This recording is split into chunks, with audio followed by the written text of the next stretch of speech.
الحمدللہ والصلاة والسلام علی رسول اللہ وعلی آلہ وصحبہ اجمعین اما بعد اعوذ باللہ من الشیطان الرجیم بسم اللہ الرحمن الرحیم ومن احسن قولا ممن دعا الی اللہ وعمل صالحا وقال انی من المسلمین رب اشرح لی صدری ویسر لی امری واحلل عقدۃ من لسانی یفقہوا قولی۔ میرے محترم مشائخ، میرے محترم بزرگوں اور میرے بھائیوں، السلام علیکم ورحمۃ اللہ وبرکاتہ۔ مجھے بے حد خوشی ہو رہی ہے کہ 33 سال بعد میں نہ ہی پاکستان میں واپس آیا ہوں، خصوصاً لاہور میں، اور وہ بھی قرآن اکیڈمی میں پھر سے 33 سال بعد میں نے قدم رکھا ہوں۔ ماشاءاللہ مجھے کافی ماشاءاللہ بے حد خوشی محسوس ہو رہی ہے، لیکن ساتھ ساتھ ڈاکٹر اسرار احمد صاحب رحمہ اللہ کمی بھی محسوس ہو رہی ہے۔ اور اکثر جب میں پاکستانیوں سے ملاقات کرتا ہوں تو وہ اکثر کہتے ہیں کہ جب ڈاکٹر اسرار احمد صاحب زندہ تھے تو ہم نے ان کی اتنی قدر نہیں کی جتنے کرنا چاہیے، لیکن ابھی جو وہ کہتے ہیں تقریر میں، ابھی ہمیں احساس ہوتا ہے۔ اور جیسے کہ آپ جانتے ہوں گے کہ میں شیخ احمد دیدہ صاحب سے متاثر ہو کے جب میڈیکل کالج میں تھا 1987 دسمبر میں ان سے ملاقات کی، اور تقریباً 3.5 سال بعد میں ڈاکٹر اسرار احمد صاحب سے ملاقات کی۔ یہ دونوں شخص تھے جو مجھے متاثر کیے، اور ان کے وجہ سے میں ڈاکٹر آف باڈی سے ڈاکٹر آف سول بنا، جسم کے ڈاکٹر سے روح کا ڈاکٹر۔ جب دیدہ صاحب سے متاثر ہوا میں، تو اس کے بعد میں اسلامک ویڈیو کیسٹس باقر جتنے باقی مقررین تھے ان کی سننے لگا، اور اکثر انگریزی میں سنتا تھا۔ واحد اردو تقریر اگر سنتا تھا تو ڈاکٹر اسرار احمد صاحب، کیونکہ مجھے شوق تھا ویڈیو کیسٹ کلیکٹ کرنے کا۔ تو جب میں امریکہ گیا تھا اور باقی دیگر ممالک، تو وہاں مجھے ڈاکٹر صاحب کی کیسٹ ملے، اور اس کے بعد اگر میں اردو میں میرے لحاظ سے ان کے علاوہ میں کسی اور کی ویڈیو کیسٹ نہیں دیکھا، میں تھوڑا چند منٹ ہو سکتا ہے۔ ڈاکٹر اسرار احمد صاحب کی اردو فصیح تھی، لیکن پھر بھی دل کو چھوتی تھی، اور میرا شوق رہا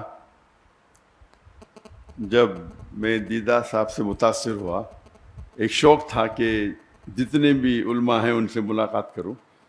تو شوق نے مجھے 1951 میں پاکستان لے کے آیا، اور 1991 میں قرآن اکیڈمی آیا اور ڈاکٹر اسرار احمد صاحب سے ملا۔ اور جب انہوں نے مجھے پوچھا بیٹا آپ پاکستان کیوں آئے، تو میں نے کہا کہ یہاں اسلامک ادارے ہے، آپ سے ملنے آیا اور اسلامک ادارے کو دیکھنے کے لیے آیا۔ تو انہوں نے کہا پاکستان میں ادارے تو بہت ملیں گے لیکن اسلام نہیں ملے گا۔ تقریر کے پہلے کہنا چاہتا ہوں کہ آپ جانتے ہیں کہ میری تعلیم انگریزی میں ہوئی ہے، تو اور اردو پہ مہارت نہیں ہے، تو ظاہر ہے کہ اگر اس میں کچھ غلطیاں ہوں گی تو اسے آپ نظر انداز کیجیے۔ اور خصوصاً آپ ڈاکٹر اسرار احمد صاحب رحمہ اللہ کو سنتے ہیں تو میری اردو تو ایک دم اپوزٹ، ایکسٹریم۔ تو جب یہاں ان سے ملاقات کی، گفتگو تو کئی ہوئی، لیکن سب سے جو اہم مدعا تھا، انہوں نے پوچھا کہ اور میں MBBS سے فارغ ہوا تھا اور میں انٹرنشپ کر رہا تھا۔ انٹرنشپ کرنا ضروری 1 سال کے لیے، 4.5 سال کی پڑھائی ہوتی ہے، 1 سال کا انٹرنشپ تھا۔ اس ٹائم میں پاکستان چند ہفتوں کے لیے آیا تھا۔ تو انہوں نے کہا آپ کیا کرنا چاہتے ہیں؟ تو میں نے کہا کہ میں سرجن بننا چاہتا ہوں، اور کیا، میں دائی، دونوں ساتھ میں کروں گا، سرجن بھی بنوں گا دائی بھی کروں گا۔ تب ڈاکٹر صاحب نے کہا کہ میں نے 7 سال کوشش کی ڈاکٹر اور دائی دونوں بننے کی، لیکن میں ناکامیاب رہا۔ اگر آپ مہارت چاہتے ہیں تو دونوں میں سے ایک چننا پڑے گا۔ اور وہ ایک نصیحت تھی جو ہو سکتا ہے میری زندگی کو بدل دی. اور جب میں واپس گیا، جب میں والدین سے کہا، پہلے ارادہ تھا کہ جب میں ماسٹرز کروں گا سرجری میں تو ہفتے میں آدھا دن چھٹی ملتی ہے، 24 آپ کو ہاسپٹل میں رہنا چاہیے. جب آدھا دن چھٹی ملیں گی اس ٹائم 2 گھنٹہ میں دعوتی کام کروں گا. ہم نے ادارہ قائم کیا تھا اسلامک ریسرچ فاؤنڈیشن 1951 میں، 1991 میں. تو میرا تصور تھا کہ ہفتے میں 2 گھنٹہ دوں گا ادارے کے لیے، باقی ٹائم میڈیکل کے لیے. والدین نے کہا نو پرابلم. پھر میں نے کہا کہ میں روز 2 گھنٹہ دینا چاہتا ہوں. پھر میرا ارادہ بدل گیا کہ میں ابھی سرجری نہیں کروں گا. سرجری میں 24 گھنٹہ رہنے پڑتا ہے. اگر میں ریڈیولوجی کروں تو 24 گھنٹہ رہنے کی ضرورت نہیں. تو میرا ذہن تبدیل ہو گیا، ریڈیولوجی کروں گا، اس کے اندر 24 گھنٹہ ہاسپٹل میں رہنے کی ضرورت نہیں. اور میں نے کہا میرے والدین سے، میرے والد بھی ڈاکٹر تھے، میرا بھائی بھی ڈاکٹر تھے، ریڈیولوجی کروں گا اور پھر روز 2 گھنٹہ دعوتی کام کروں گا. والدین نے بولا نو پرابلم، جیسے آپ کی مرضی. پھر چند ہفتے اور گئے اور اس وقت ہم نے قائم کیا ایک پیتھولوجیکل سینٹر جو میں اور میرے بھائی 50% پارٹنر تھے، اسے قائم کیا. اور پھر میں نے کہا کہ ابھی 50% میڈیسن 50% دعویٰ کریں گے. والدین نے کہا نو پرابلم. پھر میں نے کہا 2 hours میڈیکل کریں گے اور باقی ٹائم دعویٰ کریں گے. بھائی نے بولا نو پرابلم، والدین نے بولا نو پرابلم. پھر میں بولا فل ٹائم دعویٰ کروں گا. اور یہ سارا سلسلہ 1 سال سے کم میں ہوا. ایسا نہیں کہ 5 10 سال بعد، میں بھی 8 9 مہینے میں. اور میرے بھائی نے کہا مجھ سے کہ آپ اپنی زندگی وقف کرو، آپ 50% پارٹنر ہیں، آپ کو آنے کی ضرورت نہیں، 50% آپ کو شیئر مل جائیں گے. میں نے کہا نہیں بھی دے چلے گا. یہ بھائی نے کہا آپ 50% مل جائیں گے. تو وہاں سے سلسلہ شروع ہوا. بات واپس سے آتے ڈاکٹر عیسیٰ احمد صاحب رحم اللہ، جو ان کی ایڈوائس تھی کہ اگر دائی کو سکسیزفل ہونا ہے، جو آپ کی ضرورت کی چیزیں ہیں اسے کم کرو، اپنی ریکوائرمنٹس کو کم کرو تاکہ کوئی بھی آپ کو اس پہ محتاج نہ رہنے پڑے. اگر آپ کی ضرورت زیادہ ہے تو پھر آپ کو شاید زیادہ پیسہ لگے گا، 10 لاکھ مہینے کا لگے گا، 20 لاکھ لگے گا. پھر 10 لاکھ نہیں ملیں گے تو آپ دوسری بات کریں گے. اگر آپ کو حق کی بات کرنا ہے اور اپنی زندگی وقف کرنا ہے تو اپنی ضرورت کو کم کرو یا ریکوائرمنٹس کو کم کرو. اور یہ جو نصیحت انہوں نے مجھے دی، اس کو میں نے دل میں سنبھال کے رکھا. اور آج بھی میں کہتا ہوں، جب میں نے دعوتی کام شروع کیا تو فیملی کا فل سپورٹ تھا، تو کام کرنے کی ضرورت ہی نہیں تھی.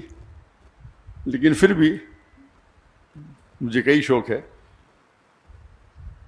تو تقریباً میں دن میں ایوریج 14 سے 15 گھنٹہ دعوتی کام کرتا تھا. یہ میں بات کر رہا ہوں کہ میرج کے بعد.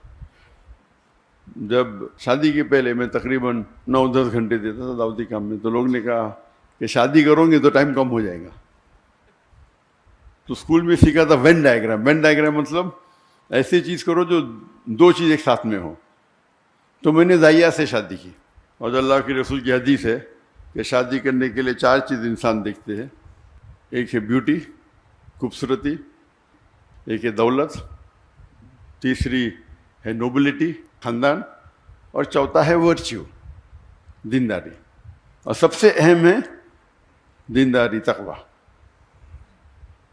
تو یہ کرائٹیریا لے کے میں نے ایک ایڈ کیا کہ دائی ہونا چاہیے، دینداری اور دائی. بیوٹی نو پرابلم، خالی ریپلسو نہیں ہونا چاہیے.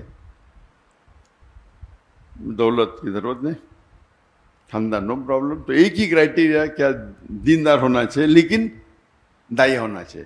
ایک کرائٹیریا ایڈ کر دیا، کوئی لڑکی نہیں ملی 2-3 سال تک.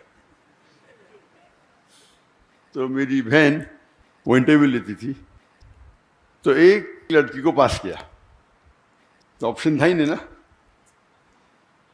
تو ہم نے بمبئی سے پونا گئے اور سب سے پہلے بار میری ہونے والی اہلیہ سے ملا.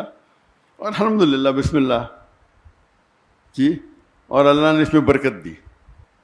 شادی کے بعد 9-10 گھنٹے کے بدلے ہم 12 گھنٹے دینے لگے، کیونکہ جب ہم گفتگو کرتے تھے تو دعوتی کام کے بارے میں کرتے تھے. وین ڈائیگرام تھا، اس کا مطلب نہیں بیوی کو ٹائم نہیں دیتا تھا. میں اکثر دائی دیکھیں گے بیوی کو ٹائم ہی نہیں دیتے. تو عام لوگ جو بیوی کو ٹائم دیتے اس سے میں کئی زیادہ دیتا تھا، کئی زیادہ. اور عام لوگ جو اپنے پیشے میں کام دیتے 8 گھنٹہ 9 گھنٹہ، تو میں دیتا تھا 13-14 گھنٹے، 1.5 گنا. لوگ نے بولے بچے پیدا ہوئیں گے تو آپ کو پتہ چل جائے گا، بچے پیدا ہوئیں گے تو پھر آپ ٹائم کم دیں گے. جب بچے پیدا ہوئے، جب میری بیوی کے شادی کرنے کے بعد ہم نے شروع کی ladies wing, Islamic trust foundation کی لیڈیز ونگ، اور وہ بن گئی اس کی صدر، لیڈیز ونگ کی صدر، اور ادارے کو آگے بڑھائے. بچے پیدا ہوئے تو ہم نے اسکول شروع کیا، اسلامک انٹرنیشنل اسکول. تو اسکول کے اندر میری اہلیہ پرنسپل تھی، میرے بچے تھے، تو 3 in 1 وین ڈائیگرام میں 3 سرکل، بیچ میں تینوں کو ٹائم دے رہے، اور ساتھ میں اوپر اللہ ہے، اللہ سینٹرڈ. تو مین تو اللہ سینٹرڈ ہے. پھر میں ماشاءاللہ 15 گھنٹے دینے لگا.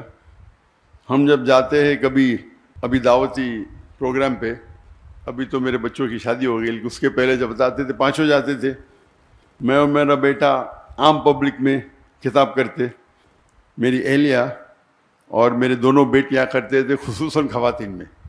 تو پروگرام ہوتا تھا سپوز 2 ہفتے کا، تو 10 دن یا 9 دن ہم خطاب کرے، پھر 2-3 دن we used to even enjoy, سیر کرتے تھے، سائٹ سینگ کرتے تھے.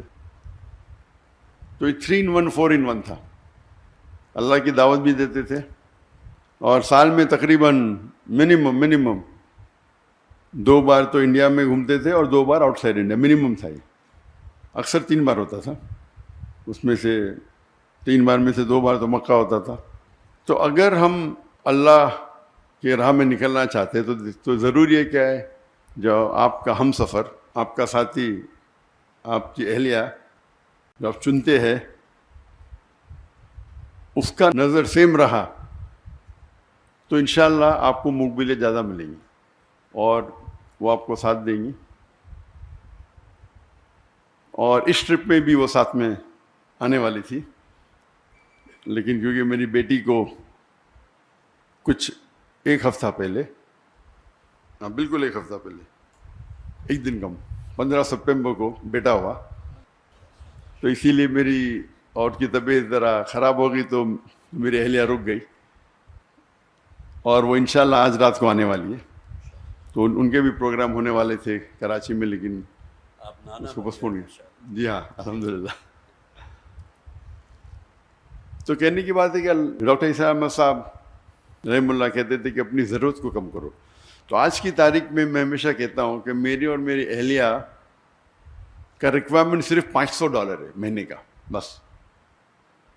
میں نے آپ کے اس میں تقریباً 1,30,000 ہے، کچھ ہوگا، تو 1 لاکھ بکس ہوتا ہے، پاکستانی 1 لاکھ کم ہے. اور یہ میری اور میری اہلیہ کے بارے.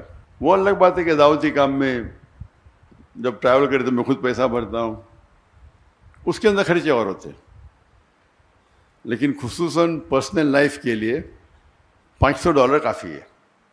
اللہ نے نوازا کہ میں تجارت کرنے لگا. مہینے میں تقریباً 2 یا 3 دن مطلب ایوری آلٹرنیٹ ڈے 1 گھنٹہ 2 گھنٹہ. بزنس کرنا بھی ماشاءاللہ اللہ کے رسول کی سنت ہے، اور اللہ نے بہت نوازا. فیملی کی طرف سے سپورٹ تھا. میں نے میرے والدہ سے 15 لاکھ روپے لی پاکستانی، اس ٹائم 1:1.5 تھا، تو ہو سکتا ہے 20 لاکھ 22 لاکھ پاکستانی روپے اس ٹائم لی، اور 8 مہینے میں واپس کر دی. پہلے مہینے میں ماشاءاللہ 250% پروفٹ. پھر اس طریقے سے اللہ نے نوازا، کئی بزنسز کیے، اور بزنس بڑھتے ہی گئے. لیکن میرا اصول تھا کہ میں وقت نہیں دوں گا، اپنا ذہن لگاؤں گا، سیٹ اپ کروں گا، اور پھر اس کے حوالے کروں گا. اور یہ حوالے کرنے کی وجہ سے کئی لوگ نے مجھے دھوکہ بھی دیا. دھوکہ مطلب میرے پیسے لے کے بھاگ گئے. میں نے کیا پرابلم، مجھے کوئی پرابلم، بڑی اماؤنٹ. کچھ ہندوستانی تھے, کچھ پاکستانی بھی تھے میرے پارٹنرز دبئی میں, ملین لیے. میں نے کہا کہ میں تو زیرو سے آیا, جو پیسہ لے ماں کو واپس دیا, باقی تو سب اللہ کا ہے. میرا اصول تھا کہ میں میرے دعوتی کام میں خلل نہیں آنا چاہیے. پیسے کے تو کیا پرابلم, کوئی پرابلم نہیں, اللہ ہی دے رہا ہے, اللہ دیا تھوڑا واپس دیتا ہے دیکھنے کے لیے کہ اب دعوت چھوڑتے کیا نہیں. اللہ ٹیسٹ کرتا ہے آپ کو, پیسے دیا پھر لے لیتا ہے, ابھی کیا کریں گے, ہم چھوڑ دیں گے دعوت کیا. تو اللہ کا فضل ہے الحمدللہ. اور جب میرے بیٹے, میں نے کہا بیٹوں کو آپ کو بزنس سیکھنا کوئی بڑی بیوقوفی ہے, دعویٰ چھوڑ کے, ایسا اچھی بات ہے لیکن دعویٰ چھوڑ کے بزنس سیکھنا بیوقوفی ہے. بیٹا بولتا ابا مجھے بھی تو سکھاؤ. تو میں آپ سب سے بڑے امیر بزنس مین بنیں گے اگر بل گیٹس یا جیف بیزوس یا ایلون مسک, ایک چھوٹے سے چھوٹا دائی ایلون مسک سے بہتر ہے. لیکن ٹھیک ہے, کیونکہ اللہ نے مجھے سہولت دی تو میں نے بولا بات تمہارے نام پہ شروع کر دو, نو پرابلم. لیکن بزنس میں ہمیشہ اللہ تعالیٰ کو اپنا پارٹنر بناؤ. اور جب اللہ تعالیٰ کو پارٹنر بناتے, چھوٹا پارٹنر تو نہیں بنا سکتے نا, برابر. تو میں نے بیٹے کا منیمم آپ کو 51% اس کی جو انکم ہے, 51% جو منافع ہوتا ہے وہ اللہ کے راہ میں دینے پڑیں گا. میں تو ویٹرن ہوں, میں پرانا ہوں, میں تو زیادہ دیتا ہوں, کتنا دیتا ہوں بولوں گا نہیں, لیکن یہ تو نہیں ابھی ہے. تو 51% آپ کو اللہ کے راہ میں دینے پڑے گا. اور جتنا آپ اللہ کو جتنا زیادہ دیں گے پرسنٹیج, جو بچتا ہے وہ آپ کے پاس زیادہ رہتا ہے. میں ہمیشہ کہتا ہوں ایون میرے اسٹاف سے, ہمارے پاس بمبئی میں صرف 500 ملازم تھے, فل ٹائم پیڈ امپلائیز, اور والنٹیئر 10,000 سے اوپر تھے. تو میں کہتا تھا کہ اگر آپ 10,000 روپیہ بھی کماتے, اللہ کے راہ میں جو زکوٰۃ ہے وہ فرض ہے اپنی جگہ پہ, کچھ تو اللہ کے راہ میں خرچہ کرو, بھلے 10% ہو. جب 10% خرچہ کریں گے آپ تو غریب, آپ کو زکوٰۃ تو دینا نہیں, تو آپ کے پاس بچے گا 9,000 روپے. اللہ تعالیٰ اپنی تنخواہ کو کر دے گا 15,000. تو 15,000 سے 10% نکالو, کتنا بچتا آپ کا, 13.5. پہلے 10 تھا, ابھی 13.5 ہو گیا, یعنی 35% بڑھ گیا آپ کا. پھر آپ 15% کرو, اللہ تعالیٰ 15,000 سے آپ کی تنخواہ کر دے گا 30,000. جتنا آپ بڑھائیں گے آپ کا پرسنٹیج کم رہے گا, لیکن جو اماؤنٹ ہے وہ زیادہ رہے گا. تو اس اصول کے ساتھ الحمدللہ مہینوں کروڑ روپیہ کما لیتے بہت سے بزنس ہے. لیکن میں زیادہ ٹائم نہیں دیتا ہوں, کرتا ہوں اور چھوڑ دیتا ہوں.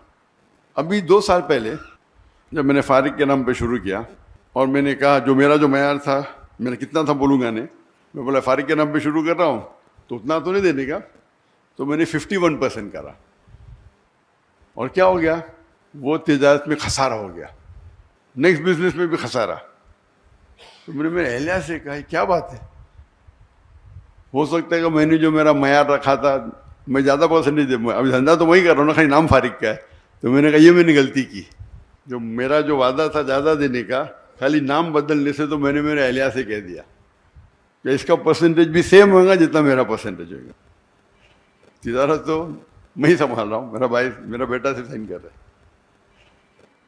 تو اللہ تعالیٰ چیک کرتا ہے, کبھی کبھی شیطان آتا ہے نا, ارے بیٹے کے نام پہ کر دو, کم کر دو, تمہارا تو نہیں, وہ تمہارا وعدہ اللہ کے ساتھ, بیٹے کا تھوڑی ہے. تو اگر اللہ کے راہ میں آپ خرچ کریں گے, جس طریقے سے ڈاکٹر اسام صاحب کہتے تھے اللہ کے بینک میں ڈالو, جب چاہے واپس لے سکتے ہیں آپ. سب سے بہتر آپ اگر کس کو لون دے سکتے ہیں, جو اللہ تعالیٰ فرماتے کہ کون ہے جو اللہ کو قرض دے سکتا ہے. کیا اللہ کو قرض کی ضرورت ہے؟ بالکل نہیں. یعنی اللہ تعالیٰ جس طریقے سے ڈاکٹر صاحب کہتے تھے کہ اگر والد اپنے بیٹے کو کچھ پیسے دیتا ہے, لاکھ روپے, اور پھر پوچھتا ہے کہ 5,000 دو, وہ چیک کر رہا ہے دیں گے کیا نہیں, اسی طریقے سے اللہ تعالیٰ فرماتے کیا کون ہے وہ جو اللہ کو لون دیں گا اور اللہ اس کو ملٹیپلائی کریں گے. اللہ تعالیٰ فرماتے سورہ بقرہ میں سورہ 2 آیت نمبر 261, آپ اگر ایک دانہ اللہ کو دیں گے, اللہ تعالیٰ 7 بوٹے دیں گا, ہر بوٹے پہ 100 دانے, یعنی 700 گنا. بزنس ٹرمنالوجی میں 70,000%. کون سے دھندے میں آپ کو 70,000% ملے گا؟ تو اگر آپ اللہ سبحانہ و تعالیٰ کو اپنا پارٹنر بنائیں گے تو آپ دیکھیں گے کہ آپ محفوظ ہے. وہ فرض تو 2.5% ہے, لیکن زیادہ دینا تو حرام نہیں نا، افضل یہ، تو جتنا آپ زیادہ دیں گے اتنا کم ہے. یہ اللہ پہ توقع ہے. اور الحمدللہ جیسے میں جب ڈاکٹر صاحب سے ملا، میں نے شروع میں سوچا تھا کہ میڈیکل ڈاکٹر سب سے بہترین پروفیشن ہے. جس طریقے سے ڈاکٹر اسرار احمد صاحب رحمہ اللہ سوچتے تھے کہ ڈاکٹر سب سے بہترین پروفیشن ہے انسانوں کا علاج کرنا، ان نے ڈاکٹری چنا تھا نہ کہ پیسے کمانے کے لیے. اسی طریقے سے میں نے بھی چنا تھا. جب قرآن مجید کو پڑھا، اللہ تعالیٰ فرماتے ہیں جس آیت کو میں نے شروع میں تلاوت کی، سورہ فصیلت چیپٹر 41 ورس 34، ومن احسن قولا ممن دعا الی اللہ وعمل صالحا قال انی من المسلمین، کہ کون شخص ہے بہتر شخص ہے لوگوں کو اللہ کی طرف بلاتا ہے، اچھے اعمال کرتا ہے اور کہتا ہے کہ میں مسلم ہوں. تو سب سے بہترین جو پروفیشن ہے وہ دائی کا. تو اسی لیے میں نے ڈاکٹری چھوڑ کے دائی بنا، اور اللہ سے امید رکھتا ہوں کہ جو بھی کچھ ہم تھوڑا کام کر رہے، جو ہمبل ایفرٹس ہمارے ہیں، وہ اللہ تعالیٰ قبول فرمائے. اللہ سے دعا کرتا ہوں کہ ہم سب کو انشاءاللہ آخرت میں جنت میں اٹھائے. وآخرت دعوانا الحمد رب العالمین. السلام علیکم ورحمۃ اللہ وبرکاتہ. جو حضرات بھی یہاں تشریف لائے ہیں، کافی انہوں نے انتظار بھی کیا. پروگرام میں بھی کچھ تھوڑی سی تبدیلی ہوئی، لیکن آپ حضرات کی محبت. ذرا تشریف رکھیے، ابھی کوئی کسی قسم کی ہلچل نہیں ہونی چاہیے، بیٹھے رہیں. تو دل کی گہرائیوں سے میں ڈاکٹر ذاکر صاحب کا انتہائی مشکور ہوں. بلکہ ایک صاحب سے گفتگو ہو رہی تھی تو میں نے ان سے یہ کہا کہ ڈاکٹر صاحب دوسرے لوگوں کی دعوت پر ان کے ہاں تشریف لے گئے، جبکہ یہاں ہمارے ساتھ معاملہ یہ تھا کہ خود ڈاکٹر صاحب کی اپنی خواہش تھی کہ قرآن اکیڈمی آئیں گے. تو میں سمجھتا ہوں اس حوالے سے جو حضرات بھی یہاں موجود ہیں بہت خوش قسمت ہیں. کم سے کم ایک ملاقات اور ایک اس ایسی بابرکت محفل میں کہ جس میں آپ نے بہرحال جو انتظار کیا وہ بھی اللہ کے ہاں یقیناً ماجور ہیں آپ حضرات. تو بہت ہی میں شکریہ ادا کرتا ہوں. اور وقت کی ایسی جسے آپ کہیے کہ وہ ٹائٹ ہے کہ اب آگے ڈاکٹر صاحب کو کہیں اور بھی پہنچنا ہے، تو آپ حضرات سے میں بس اس سے زیادہ اور کچھ نہیں کہتا. اللہ تعالیٰ آپ حضرات کا آنا بھی اپنی بارگاہ میں قبول فرمائے، اور بہت ہی دعائیں ہیں محترم ڈاکٹر صاحب کے لیے بھی، اور ان کے کام میں اللہ تعالیٰ برکت عطا فرمائے.